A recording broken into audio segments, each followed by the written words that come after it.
Well, my baby, she done left me alone. Said I was a no good and head out on the road. She ain't gonna see me cry, ain't gonna see me shed no tear, mama, no.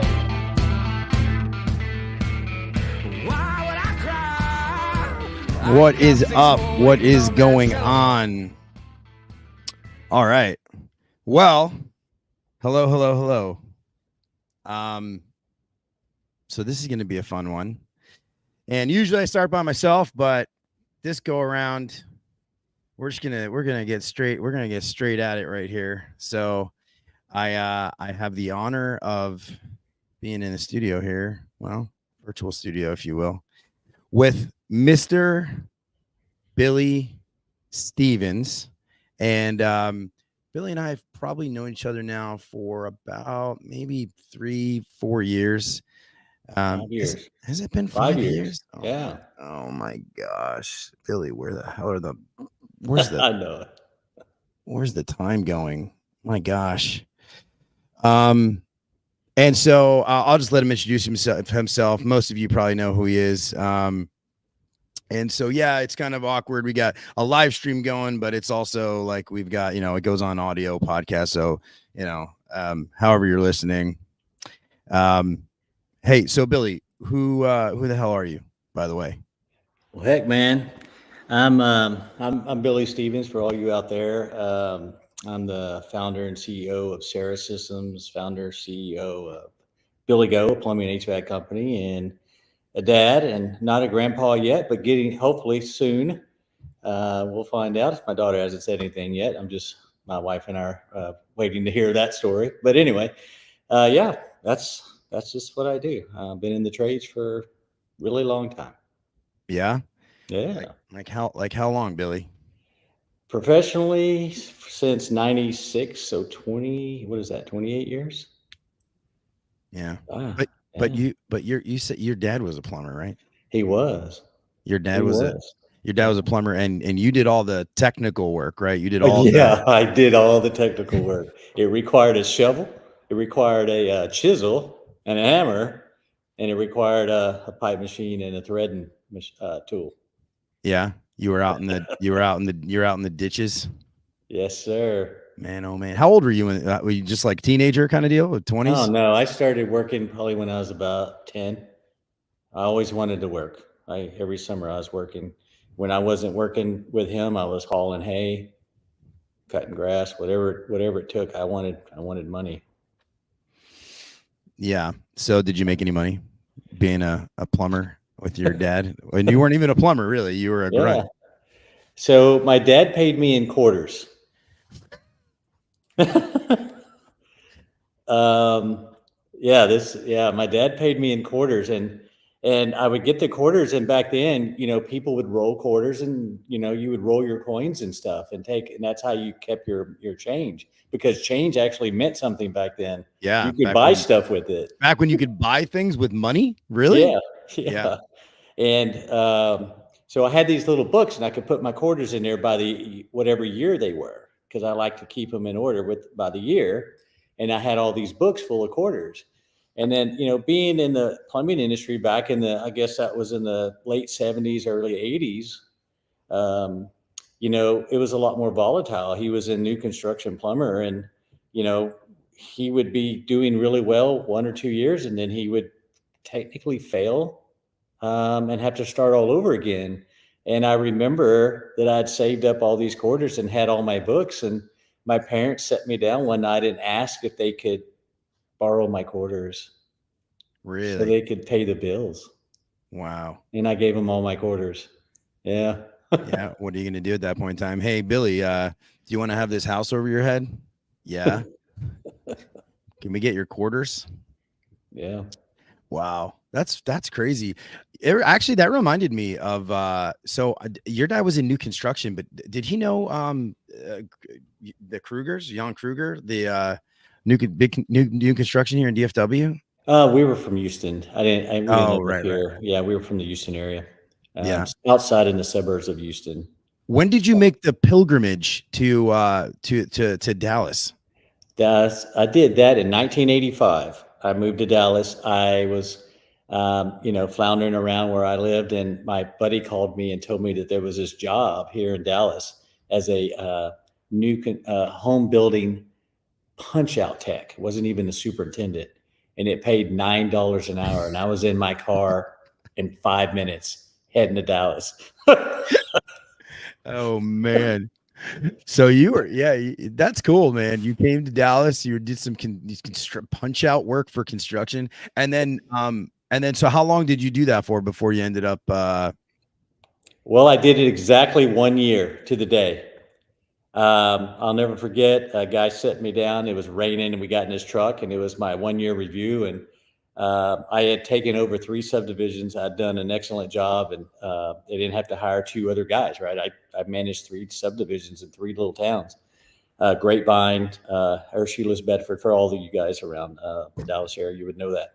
And he gave me a 25-cent raise after doing all that, and I quit while I was getting my raise. Yeah, but you've always done that, right? You've always had like a different way of thinking than anybody else. Like, I remember we talked about, because you built up Berkey's, but it didn't start like, oh yeah, here you have this, big home services company. It started out, I mean, tell that, how the heck did that happen? Well, so I obviously stayed in the new construction area, and so I moved up to a superintendent for another company over time. And my plumber was Berkey's. They did all of our new construction plumbing. And Mr. Berkey passed away. I'd gotten to know him a little bit. He was a really nice guy, and he was I want to say he was 43 when he passed. Wow. 44, somewhere in there, very young. And his wife, was really struggling. I went over. Actually, what happened is we sold 3 houses, which we hadn't been doing. We'd like sell one and maybe we'd get another one a little while later. The economy wasn't very good at the time, and we sold 3 in 1 month. And I was like, all right, I need you guys to come over and do this plumbing. And they're like, well, we're going to be 3 weeks behind, and we're going to raise the prices 20%. And this is right after he passed away, right? And I'm like, I can't wait 3 weeks. We need them this week so we can get these things in the air. We've been begging for this opportunity. And I said, forget it. I'll get another plumber. Well, a couple of weeks of trying to get another plumber, I couldn't even get a plumber to look at my blueprints. They were just too busy. I didn't know. And I went back with my tail between my legs to Berkey's, and I said, I apologize. I'll pay your 20%. Can you just go ahead and be here next week? And they go, no, you're 3 weeks from today. We took you off the board. And I said, how are things going? And that was how I got started. And he's like, well, we're busy, but it's really rough. The guys aren't respecting her. It's just a mess right now. And this was the number 2 guy there. And I said, well, you think she would sell it to me? And I said, would you work for me if she would sell it to me? And he goes, yeah, I'd work for you. And I said, okay. I said, well, I don't have any money, and I didn't, and I don't have any experience. I don't know the first thing about this. So you're going to help me, right? And he said, yeah, we'll figure it out. So long story short, I ended up getting it. My father-in-law, fortunately, loaned us $10,000, my wife and I. And I went to the bank to sign the loan, and I sit out in the lobby for a good 25, 30 minutes past the time I was supposed to be there. And they came out and they go, well, where's your father-in-law at? I go, well, I don't know. I guess he's at work. Why? He goes, well, we're not loaning you the money. He has to sign for it. And I'm like, I called my wife and I said, I think we killed the deal. There's no way he's going to do that. And I called. So what year was this? 96. This was in 96. Yeah. And wow, $10,000 for a plumb. Well, I guess it was unfortunately a defunct plumbing company, or at least. Well, it was doing okay, but I mean, I had to borrow, I had to pay the lady. It was more than that. It was $225,000 is what she wanted. But he had loaned us $10,000. And that was the end of the story. And then I had to call him up and say, they won't let me borrow the money. They want you to borrow the money. And I said, and I'm not going to ask you to do that. I said, I mean, that's fine. We'll just walk away. It's fine. He goes, you still at the bank? And I go, well, yeah, I'm in the lobby calling you. We didn't have cell phones back then, guys. And he goes, well, just stay there. I'll be there in 20 minutes. He literally came and signed the note for me. Wow.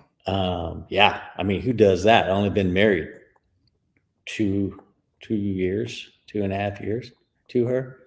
And so, yeah, I mean, this is like, who does that? And he wasn't a wealthy guy, but he had a little bit of money and gave it to me.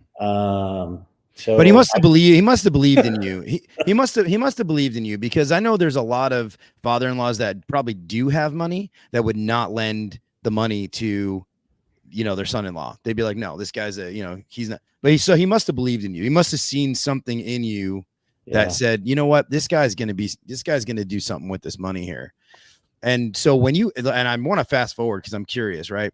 So one truck, right? 2 trucks, whatever they had, a couple trucks. There was 2 beater trucks there that did warranty work, right, for the houses. And then if they got a service call, they'd go run a service call. Right. So it's like, I think about that. You paid like 200 and something grand for a company. And then when you exited, like, I don't know if you share, like, what was the valuation of the business at that point in time? Like, I'm just curious that trajectory. Cause I mean, thousands and thousands of percent higher. Yeah, it was a lot. So, I mean, how many trucks did you grow that business to by the time you exited in 2011? Oh man, you're dating me on trying to remember that. I know we were 100 employees or whatever that probably worked out to, around 100 employees. It was like 80 trucks or something like that. Yeah. Probably about 40. Yeah. Yeah. So we have a question here from a Brian Bohannon. Do we know who this is, by the way? I think we do. Unsolicited question for Billy. What did the morning, weekly, monthly meetings look like at Berkey's? What did y'all talk about? That's an interesting The weather? Great question, Brian. Thanks for watching, buddy. Well, what we talked about? We talked about one thing that I figured out early on is we live in a capitalist country. It's all about making money, but yet we don't get any education whatsoever about money. I never got it. My employees never got it. And so I made that my mission. And I found this book called Rich Dad, Poor Dad. And I read this book and I'm like, I've got to share this with my employees because it taught me a lot. And the other thing that happened is one of the conditions of getting the loan for that company was my banker said, I'm loaning you this money. And, even though your father-in-law's co-signing on it, it's your credibility that I'm actually loaning it for. Okay.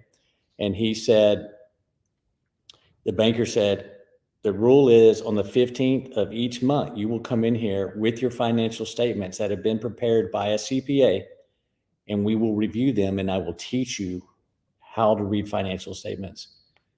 And that's what I coach today is how to read financial statements, because that is why I am where I am today, because I know all about that. And so I took that information and I started teaching my employees the same thing. Interesting. And so I know Brian probably knows that story and why I asked, I don't know, but that is what we did is we invested back into our employees and we taught them. And my goal was we had still to this day, I don't think I have any college graduates in the businesses or in the plumbing and HVAC businesses. But, what we were really wanting to do is no one owned a home. I didn't even own a home. And my goal was, how do I get everyone here to have their first home? So we're all going to learn together. And so we all did it together and we all became homeowners together, right? Because we learned what to do with our money. And that is what we did in our meetings. We didn't talk about plumbing or HVAC. That was a time for that for a manager or something, but I never did because I don't know the first thing about, the technical side of an air conditioner. I just don't know it and never needed to know it. In fact, I think that's why I was successful is because I didn't know that. And so back in the early days, that's what we did. And we would, I'd give that book to them. Jordan says, closing on my first home tomorrow, thanks to Mr. Billy. Dude, that is like, I think some of these companies, they got it all wrong, man. They got it all wrong. They got it all wrong. That's amazing. And like, it's powerful. Brian says powerful words. I actually saw a BillyGo employee post within a last few weeks that they were approved for their first home. So you're talking the talk, you're walking the walk. That's amazing. And it really started, right? Like, I just want to like put this in perspective because I love this story. I love like shows like Shark Tank when people make it and they like come up with, they have the passion and the drive and everything else. But more importantly, when they have their why. And like, when I see, you're like, well, fuck. I mean, dude, I taught these guys how to manage money. Like, I taught these guys how to like, let's go apply for a loan for your house. Let's go. How do we plan this? I mean, bro, it's awesome. That's great. I think that there's not enough business owners that are focused on that. So, well, the business is the employees. It's not me. I'm never in front of a customer. It's the technician, whoever that person is that's dealing with the customer, whether they're on the phone or at their house. That's the company. And so there's where I put my effort. That's just how in my mind, how it should be. And so it's worked for, all of us, obviously. Yeah. You're a little bit of you're addicted you're addicted to this business. You're addicted to, I mean, okay. So it seems like you have this, incessant desire to, I mean, you were basically retired. You didn't have to work another day in your whole life. Right. And how long did you spend after you sold Berkey? Just to let everybody know. So those that are listening, so Berkey's is still now today one of the biggest companies in DFW for home services and plumbing, HVAC, the whole deal. And when Billy actually started that company and bought it, it was literally like a couple of trucks. And here we are. Just Google them. You'll see they're all over the place. And now he's done it again in a new venture with, first of all, started a software company that's blazing through the whole country of home services called Sera, SERA. And then having this company BillyGo, and BillyGo is a home services company in the DFW area. And he basically started this company, right? I mean, if you want to tell it, you started it with like nothing, like absolutely nothing. I mean, your knowledge, and obviously a little bit of a bankroll, but you decided you are very specific and intentional about how you wanted to do this. You wanted to start it with no customers. And we actually, crazy thing is we it was me and a couple of the managers that wanted me to get back in the industry. And I said, look, I'm not going to do this again. I already built the best company, in my opinion, that ever existed. I just don't want to do it again. And you're very humble. Well, I mean, I just feel that way. Right. And so they were like, come on, boss, we want to go back in business with you. We want to do this again. And I'm like, okay, I'll do it, but I want to build a software that we can use. And we were just going to franchise BillyGo. That's all. That was the whole idea. Just build our own software and franchise BillyGo all across the country with all the everything you need to run the perfect service company. Right. That's what the whole idea was. And so it evolved into SaaS software. But first day we opened the doors, we didn't tell anyone that we were opening the doors. We had 37 people show up to apply for a job the first day. And we're like, sorry, but we don't even have a customer. I don't know what to tell you. Yeah.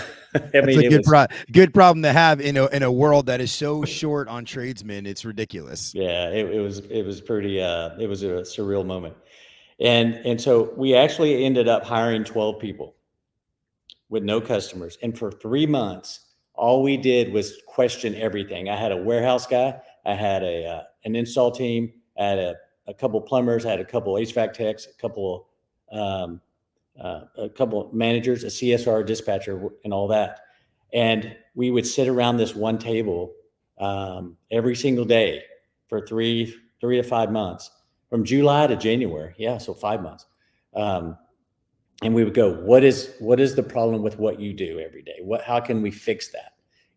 And they got used to it. And so the more they got used to it, the more we were able to solve a lot of problems, why we were not running a busy business that kept us from solving problems, right? Because you get in the day to day, you get sucked back in and you can't really solve anything. And so we just decided to solve them before we actually did them. All right, when we had Berkey's, what was wrong with it? What would we change? And so that's how it got started. And then 3 months into it, we decided to start running service calls because we had just enough software to do it. And we went around and we found some charities that took care of veterans and senior citizens. And we repiped houses. There's so many old people out there that don't have any water at all, much less hot water. And we would repipe their houses and put air conditioners in for them for free so that we could practice using the software in our new way of running a business that we wanted to run, how we wanted to run. So we would have the charities book the calls. And so that we could check, so we could practice the booking process and do it online and all that stuff. And so they would do that. And then in January of 2019, we started running our first service call. So we all gathered around and we finally had enough software. And the only really software we had was we built for the customer, which no other software has even thought about the customer that buys from you. That's the first thing we built. And we wanted to attract customers. And so how do we do that? So I'm going to back up and come back to this part of the story. So when I owned Berkey's, the only way you could grow a service company back then is you had to get in the front of the page, the front of the yellow pages. And the guys that were in front of the yellow pages wasn't letting anyone else take that ad. You weren't going to get in the front. So I didn't have an option. And so all I could do is get as close to the front as possible. But I found out very quickly that if I was in the middle of the book, I was just spending money.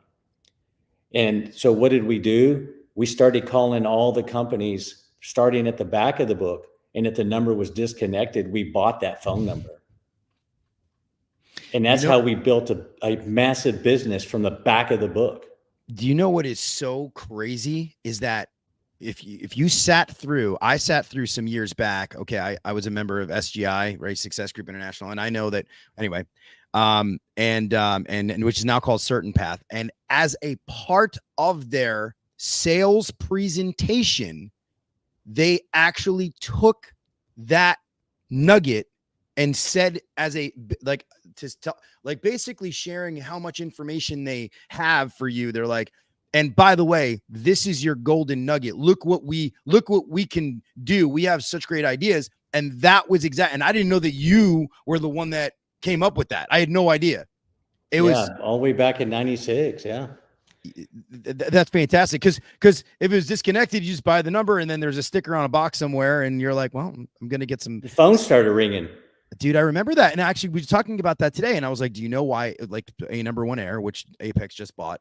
Yeah. Do you know why A number one Air is called A number one Air? Because if you're A and then a number sign, you're going to be in the very front of the phone book.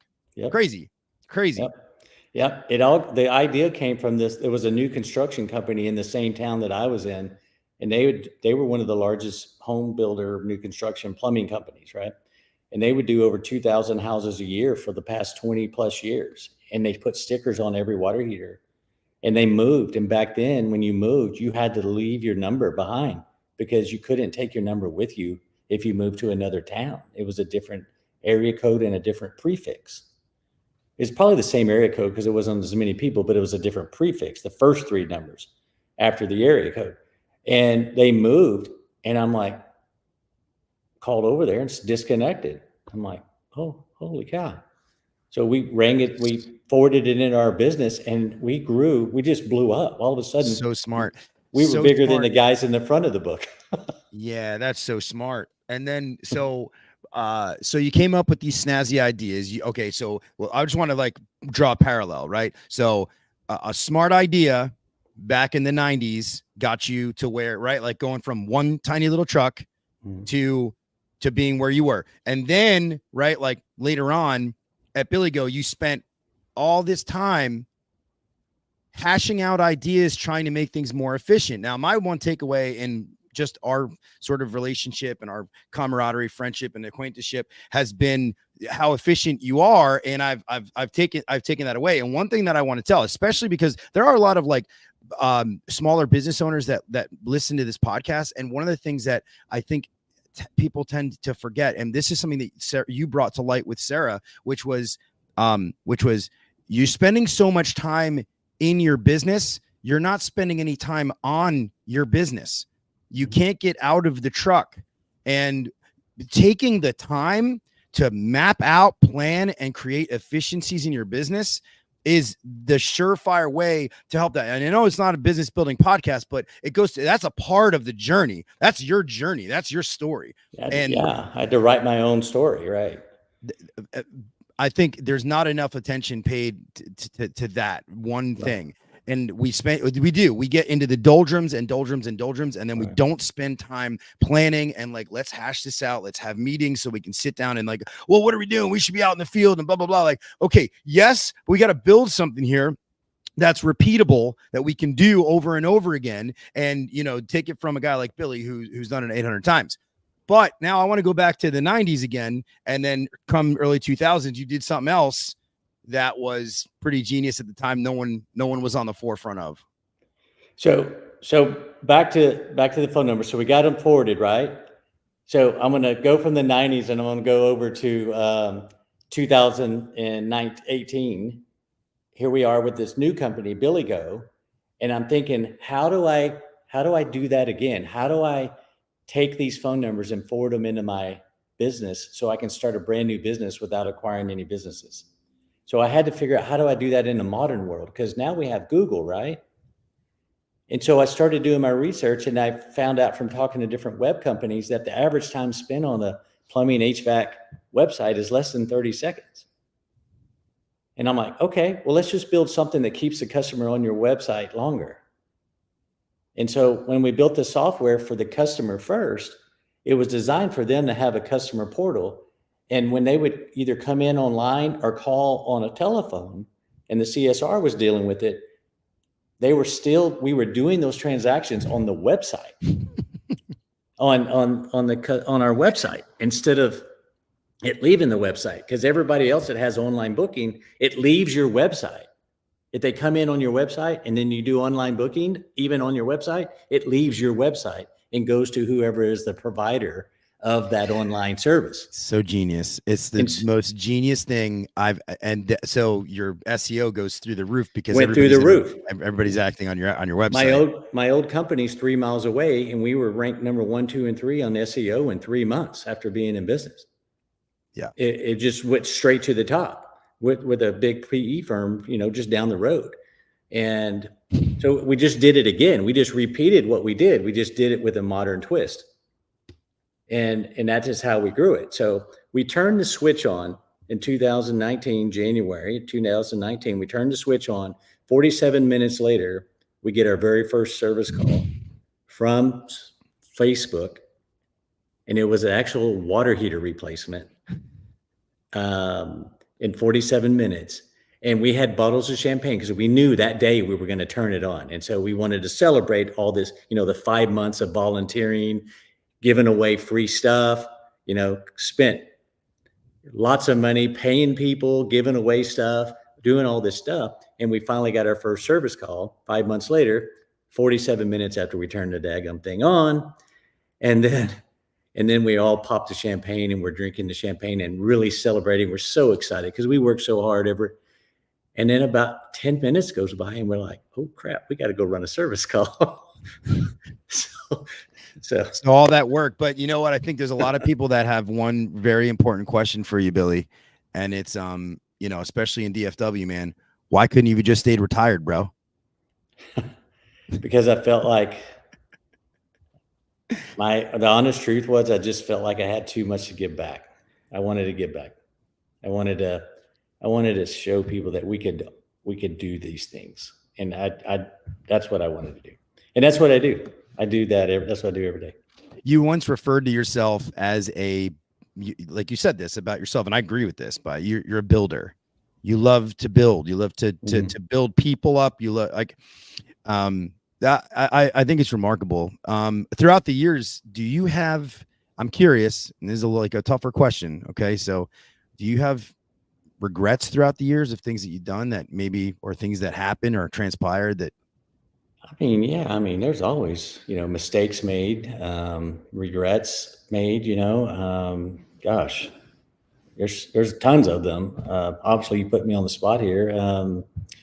I do You that, know, by the way. That's I yeah, do that. I do that on this podcast every single episode. So I put somebody on the spot, and then what I yeah, try to do is I try to talk a little bit for, maybe I say something while you think, and then while you think, then I can come back at you and be like, hey, yeah. Well, what I would probably say, let's make it more. I'd say like, is there one regret that stands out to you? Be like, you know what, I probably shouldn't have done that. Then maybe that was a bad move.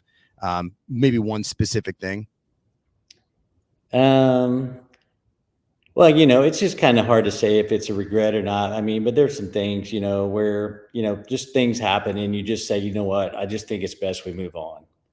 And then looking back on it, maybe I could have tried a little harder not to move on so quickly. Like hire slow, fire fast kind of thing. Yes, yeah. Yeah. There might have been a time or two where maybe I shouldn't have done that so quickly. Maybe that's, probably that. Yeah. Because, That's always tough to let go of somebody, right? And you don't want to make the wrong move, but then sometimes it's like, and I think, and it's like and vice versa, holding on too long. Yeah. I was watching a show and it was like, here's how you let go of guys. Here's how you cut guys when we have to make the roster, like people making the roster, you just walk in and be like, hey guy, listen, really sorry. Here's your papers. Got to let you go. Like it was like super fast, like make it really. Yeah. And the other regret is hiring someone back that, has left the company, thinking that that's going to be better the second time. That's a regret. I've done it 3 times. And it never worked out. No, it didn't work out. It never works out. What was the hardest thing for you to do throughout your colorful journey here? What was the hardest thing you ever had to do, like as an entrepreneur? What was the most difficult undertaking? I'll be honest with you, the software business is extremely hard. I had no idea how hard it is. Everybody thinks, oh, just do this and put this checkbox right here, or whatever. And it takes like 4 months of planning to put the checkbox there. Yeah. Yeah. Until you're behind the curtain, you have no idea how hard that is. Software is hard. That's why no one ever loves their software, right? You can't make us perfect software. You can't do it. Yeah. It's too hard. So in having all these 100 employees, and now you probably have 100 employees. What's like obviously this is sales tales, right? So I was in this house, right? So I've had some pretty wacky stories of people telling what's like the craziest thing that's ever happened in your company. Maybe it was an employee story, something that happened at the shop. Like you're like, whoa.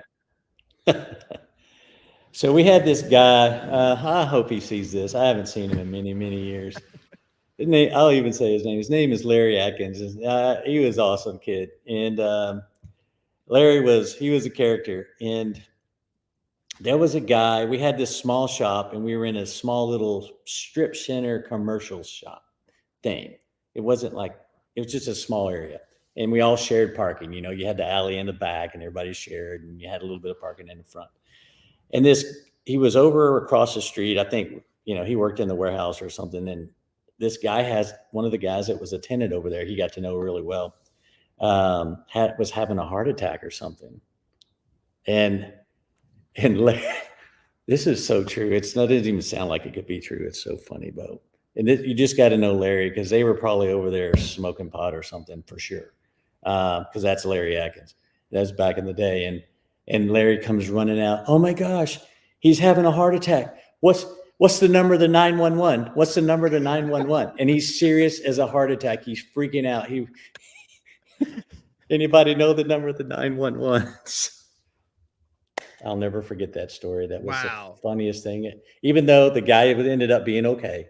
All right, I just want to say he didn't have a heart attack, but let me ask that. I'll ask the audience here. Does anybody know the number for 911? Also, and this is on a terrible note, actually. So, back in about probably maybe 8-9 years ago, I spent literally like a few days at this outfit. I knew the owner, and he was like, come in and help and all this stuff. And I was there the first day I was there. Okay. I was like, gonna run sales.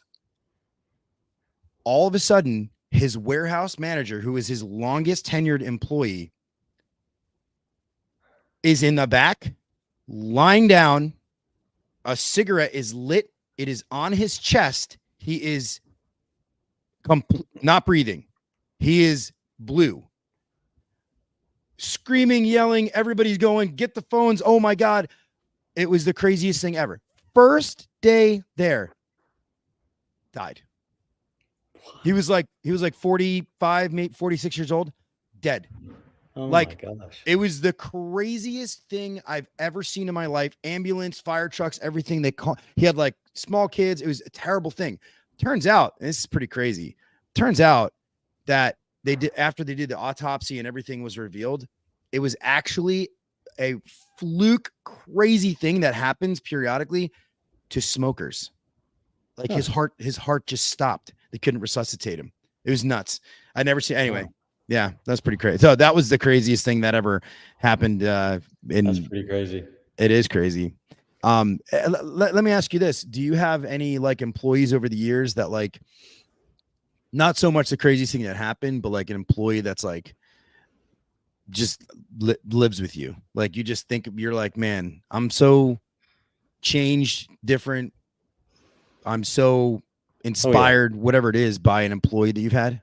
Yeah. Oh, absolutely. In fact, he was just at my house half an hour before we started the show. Oh, wow. Yeah. His name is Ismail Nava. Back in 1998, I just pulled into the shop and it was pouring down rain and he was walking down the road. He was an immigrant from Mexico, wasn't legal. And I said, hey, come on in here, get out of the rain. And Ismail has been with me ever since that day. He works for us. He's the most highly paid guy there with the least amount of skills, if you will.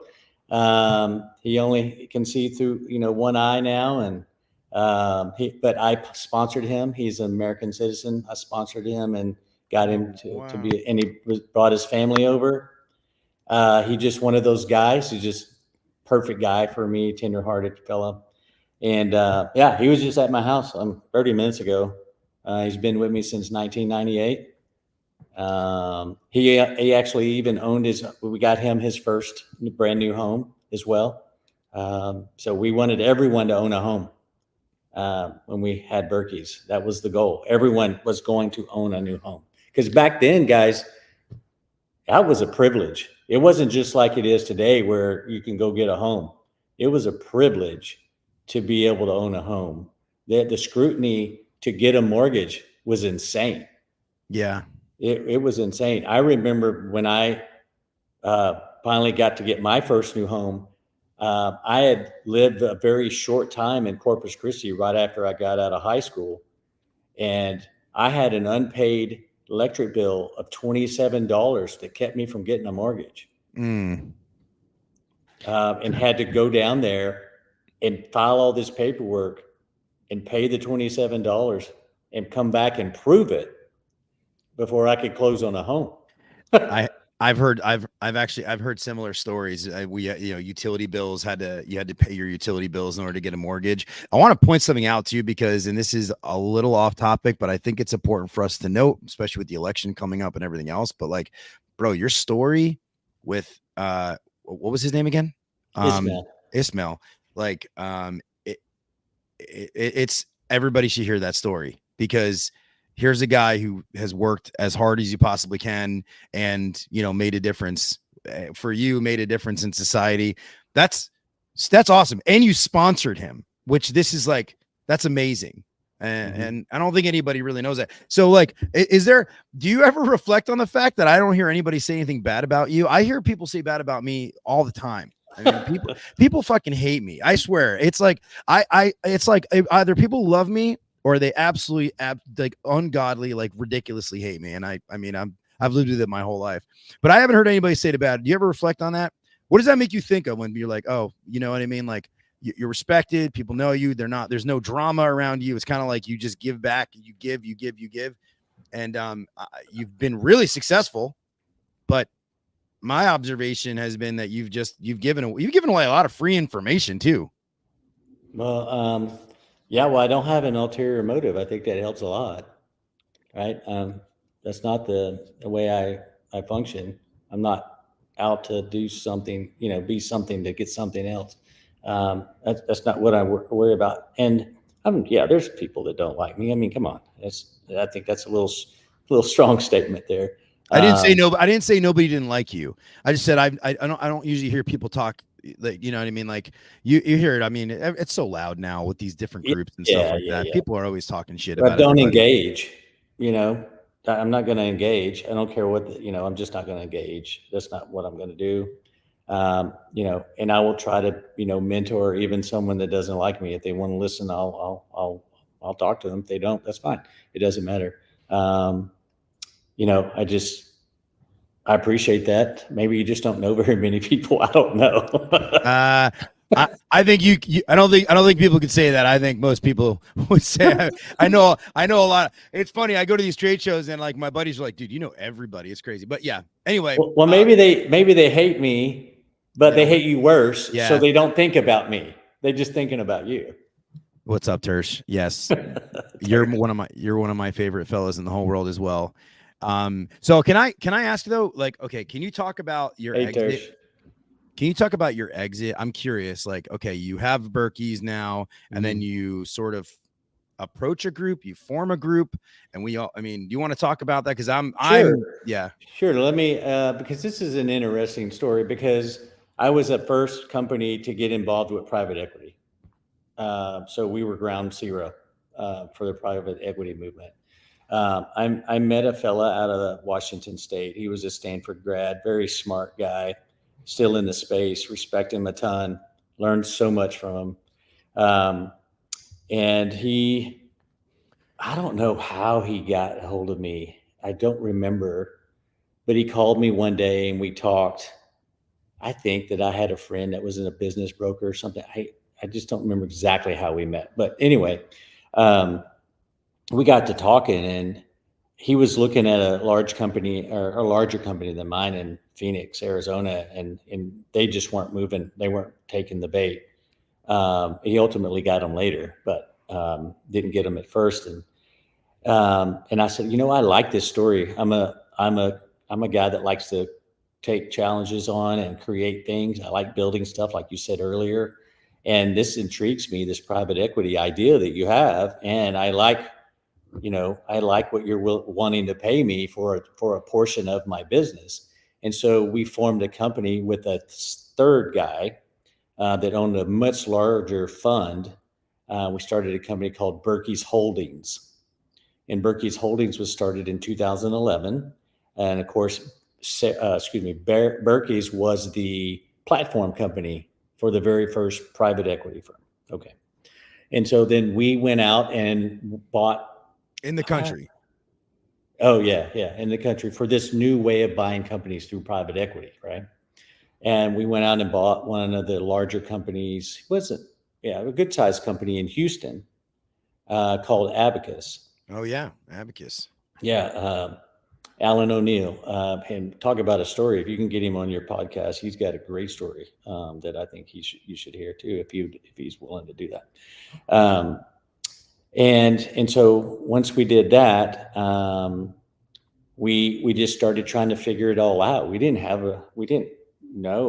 no idea that it would be what it is today. And I don't think the next substantial acquisition after that one was a couple of years later. It didn't happen. It just didn't happen like it does now. It just took more time. Is there anything about that where, like, and I don't want to use the word regret, but like, do you feel like some of that's been mismanaged, like the model that you sort of started and how the origins of it, like it's kind of been moved in a direction that I could not imagine what it has become today. That's what I feel about it. And I think, there's good and there's bad and there's whatever. I mean, there's guys that made great deals and they did good, right? And they're happy. There's guys that made bad deals and they're not as happy. And it can go either way. And I'm not a corporate person. I'm an entrepreneur through and through. I'm an entrepreneur. I like to build things. I don't like to operate things. That's not what I do. I find people to operate them. I find people that are good at what they do. And that is, how I run things. And so I want to continue to build things. And I just felt like after a couple of years, I was getting stuck in this corporate thing. And I'm just not corporate. So I decided to be an entrepreneur in something completely different. And back then when I made that decision, we were still in that housing bubble that we went through. And I was just buying real estate like crazy.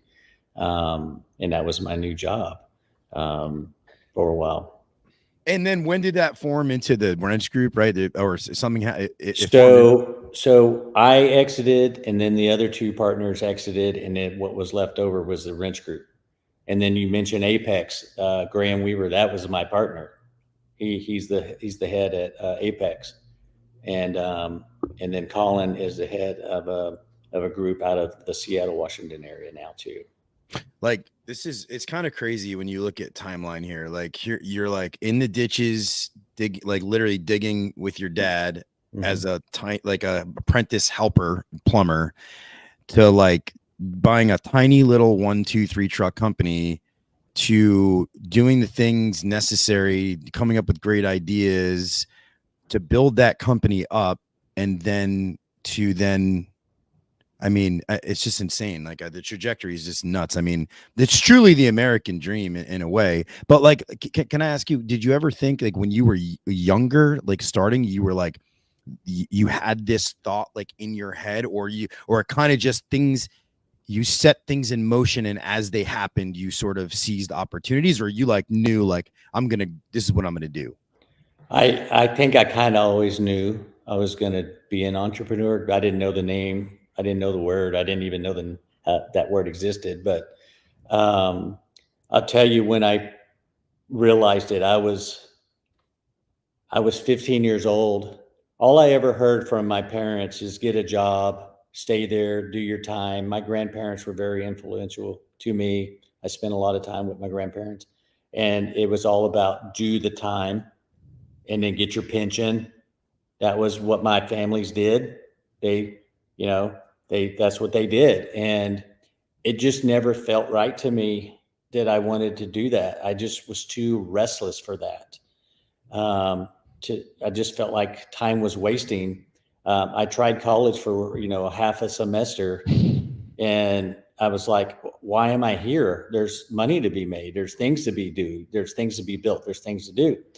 And so really, when I figured this out, I was 15. I was working at a Gulf gas station. And back then you would clean the windshield and check the oil every time they'd come in and get gas. And I went in there and I really cleaned up this station, and I organized it because they were junky. They were nasty. I mean, it was just terrible. And I did all this stuff, and I came in one day and they said they needed to let me go. And I couldn't understand what I did wrong. I said, well, what did I do wrong? I mean, and they said, you stole gas from us. And I'm like, I've never stole any gas from you. And they go, yes, you have. And I go, well, can you tell me when did this happen? Blah, blah, blah, blah, blah, blah. Anyway, long story short, it was like, you're out. Well, come to find out, they had a daughter a couple years older than me, and she was taking gas and giving it to her friends, but I got the blame for it. And so at that moment, even though I don't really know if I knew it at that moment, it just seems like I did from my memory, that I knew I was never going to work for someone again. I was going to be in control of my own. If I couldn't even do everything, worked as hard as I did to make that place better than it was when I got there, and then I got fired for something I didn't even do, I'm like, well, then where's the job security in that? That's what went through my mind. And then from then on, I was like, I was a businessman. I was just doing whatever I could.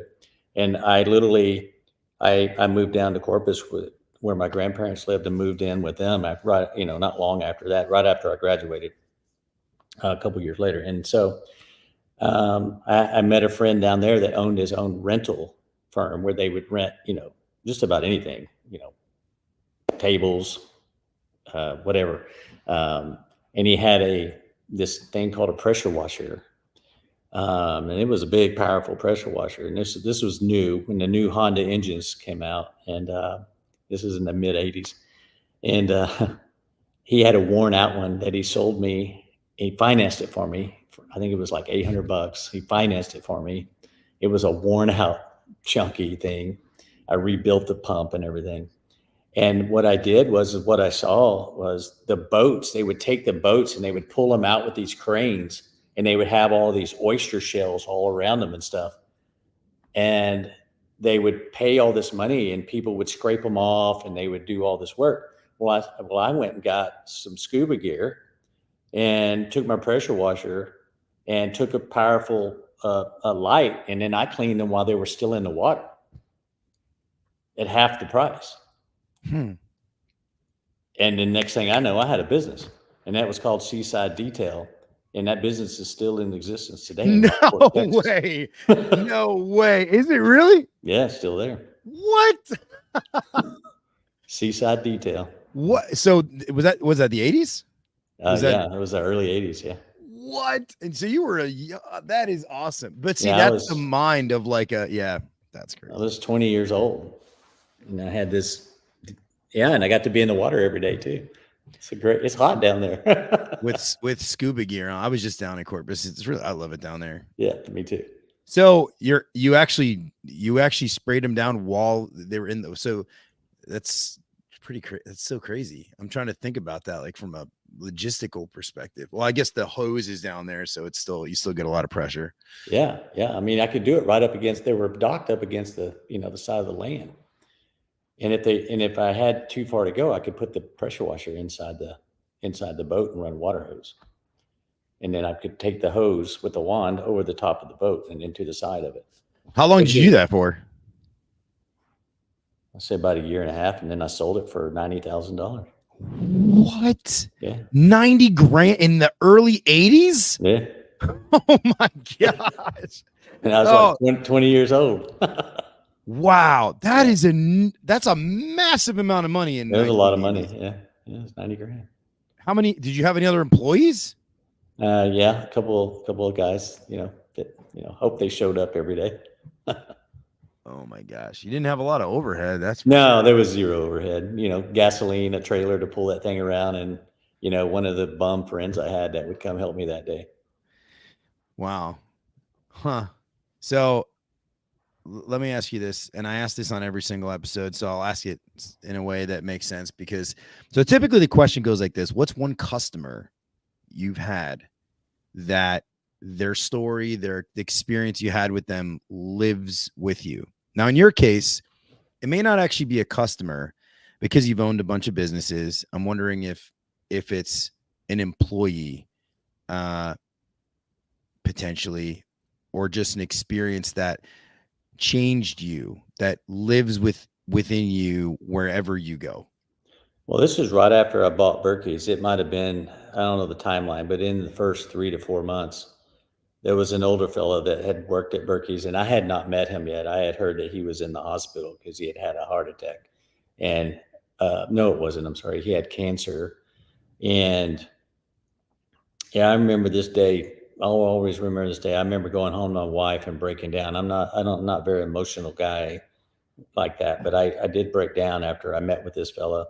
But he was he was a plumber. He was an older guy. I mean, he seemed very old to me at the time. I was a young fella when I started. I was 30 years old. And he had the cancer, and he was, went through all the stuff that you have to go through. And he just came in and goes, "Is there any way you can, give me a job, keep my job, let me keep my job. I'm finally able to come back to work." And he couldn't do anything. He wasn't fit to work. And, so, I found something for him to do, and he died not much longer after that. And I just remember that was my first like real life, like this guy worked so hard, so hard, and he had to work till his last breath. Um, and that was the time that I was like, okay, this is what started that. We're going to all own our own home. We're all going to start learning about money. And that guy is why that started. That brief time right there. I always think about that. That was the one for me. And that's what really, it's kind of like I did it in his honor in a way, you know what I mean? It's just like, I can't let this happen again anymore. We got to fix this. So. Wow. I never heard that. Yeah. I never heard you say that. That's the first time I probably said it publicly. Yeah. Wow. Let that settle in for a second. The guy had to work till his last breath. Wow. Mm-hmm. That is, if that's not motivation, that really reminds me, it's very similar, akin. I know some of you guys who knew Gary Vaynerchuk is. Well, there was a video of him, less than a 30-second video he was in New York and somebody flagged him down and they said, Gary, roll down, Gary, give me 3 words of inspiration, 3 words of advice. And within like 2 seconds, Gary goes, you're gonna die. Yeah. What are you doing? You're gonna die. Right. You've been feeling, man. I've been feeling every moment. You've been feeling every moment. I love it. I love your spirit. You're an inspiring person. So we're gonna wind down. Is there anything that you would like to? First of all, plug everything you do because that's a part of this, and also, tell people if they want to reach you, or maybe you don't want them to reach you, but if you want them to reach you, you can tell them where to reach you. Yeah, I mean, you can reach me on Messenger, Facebook. My email is billy@billygo.com. Real simple to remember if you need to reach out to me. Yeah, so I'm always in a lot of stuff. I mean, I'm a busy person. My wife says, can you ever just slow down a little bit?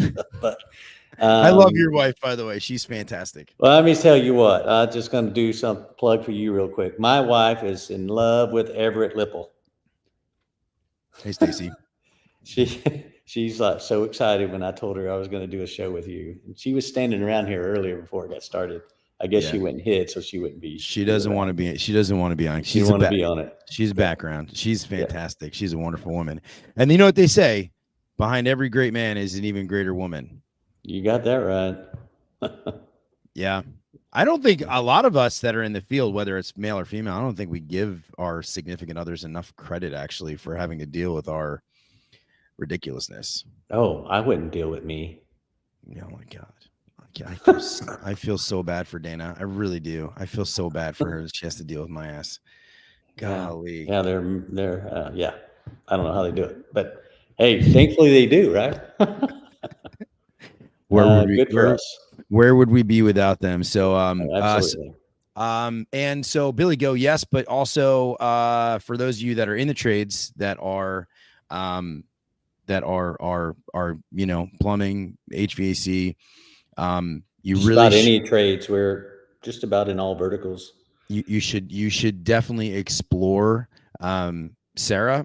This is not a paid advertisement. I'm just letting you know, like Sera, Sera. It's an incredible software. It will help you run your business efficiently, and Billy's sort of the brain behind it. So if you listen to him and you hear his story and you're like, well, guy did all this stuff, right? Like, okay, so he's in the trades, did all this stuff, built these businesses, and then he decided, hey, I'm going to make a software that's going to run the business the way that how I built my business. And you could see, right? I mean, you got stats on businesses that have come on board, right? Yeah, it's crazy what happens. It's absolutely crazy. I have a podcast. That's another plug. It's called No BS with Billy and Landon. And we had a guy come on that we do a 90-day, it's kind of like doing, what's that show? A reality show. It's kind of like the Prophet. Remember that guy that was called the Prophet, and he would come in and turn these businesses around. That's what we do. And in 90 days time, we take these businesses that have been existing for a while and struggling, and we get them on the software so that they can get some good data, actual accurate data for once. And then the processes that we implement for them. And in 90 days, we take these businesses that were making no money, losing money, maybe making 5% money, and turn them into 20+% cash flow businesses in 90 days. And it's growing at the same time. And so we've done this with a lot of companies already. And we actually brought a guy on a couple of weeks ago to tell his story and how it actually happened. And it just happened right in front of his eyes. And he says, all of this was right there in front of me, and I just couldn't see it until you showed it to me. And so that's what I do. That's what makes me excited. And that's what I do 3 days a week. That's all I do is I have 1 hour meetings, a few a day with different contractors, 1 hour a week, but several contractors a day, some one-on-one coaching. And we start at the financial statement, just like my banker did with me. And then we move into culture, and building the culture of the business and getting everyone on the same page, and not the employees against the owner. It's how do we get you all working in the same direction? And that's all we do. And 90 days later, you're set. You're going to have a business, and you know exactly what to do from that point on. You don't need us to hold your hand anymore, and you got it. And so that's what I'm really passionate about, what I'm doing now, along with the software, and then along with BillyGo. I do that. You want me to list everything or just talk about that stuff? No, you're going to get really boring pretty soon. No one's going to want to listen to you. Yeah, no kidding. Yeah. So. Well, dude, I really appreciate you coming on. And I hope that at least, people hearing your story gain something from it. Guys, super cool. I'm gonna just make a couple announcements. Billy, thank you so much. Thanks for having me. I'll put you off stage here. Yes. So thank you guys so much. I really appreciate it. A lot of interaction. And I want to just say that I'm just working out the final details with the other guy in the industry that has made some big moves, Ken Goodrich, and he's going to be coming on. So we're trying to organize that. We're going to do that live. Actually, he's going to come here, and we're going to do it live. Devin, what's up? Tersh, what's up? Logan, what's up? I just want to say what's up to you guys, and I really appreciate your support. So yeah, rock and roll, and I will see you next week.